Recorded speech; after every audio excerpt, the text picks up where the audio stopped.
Xavier चाहता है कि दुर्रे नयाब की पर्सनैलिटी इतनी ग्रो कर जाए कि अगर वो उसके सोशल सर्कल में आए तो उसे किसी भी किस्म की शर्मिंदगी का सामना ना करना पड़े।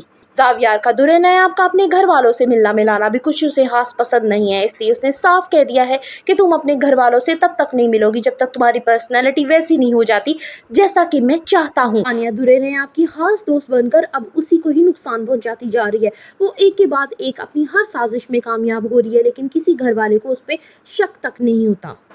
तानिया अब अपनी पूरी कोशिश कर रही है दुर्रे नयाब और जुनैद को करीब करने की, और जावियर को बताती है कि तुम उसको टाइम नहीं देते इसलिए तुम्हारी बीवी मेरे शोहर के आगे पीछे रहती है।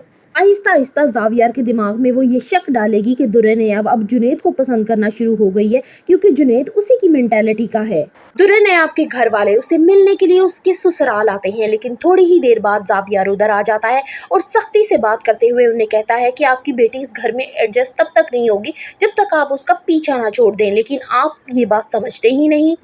दुर्रे नयाब की भाभी और दादी को ये बात इतनी बुरी लगती है कि वो फौरन ही वहाँ से चली जाती हैं, लेकिन जावियर की खुद की दादी भी उसे ये फोर्स करती है कि तुमने ये बहुत बुरा किया, तुम्हें ये काम नहीं करना चाहिए। दुर्रे नयाब रोती हुई जावियर के पास जाती है और कहती है कि मैं अपनी पूरी कोशिश करूंगी कि वैसा बन जाऊं जैसा आप चाहते हैं। जवेरिया के रिश्ते के लिए कुछ लोग आते हैं। दुर्रे नयाब भी जब उनके सामने आती है अपनी सादगी और मासूमियत से वो उनको इतनी भा जाती है कि उनको लगता है ये इन्हीं की बेटी है। उन्हें फैशनेबल जवेरिया कुछ खास पसंद नहीं आती और वो इनकार करके चले जाते हैं, लेकिन निगार बेगम सारा नजला दुर्रे नयाब पे गिराती है और सख्ती से जावियर को कहती है कि जब भी मेरी बेटी का कोई रिश्ता आए तुम्हारी बीवी उनके सामने नहीं जाएगी। ये अपनी बेवकूफियों की वजह से उनको अपनी तरफ अट्रैक्ट करती है।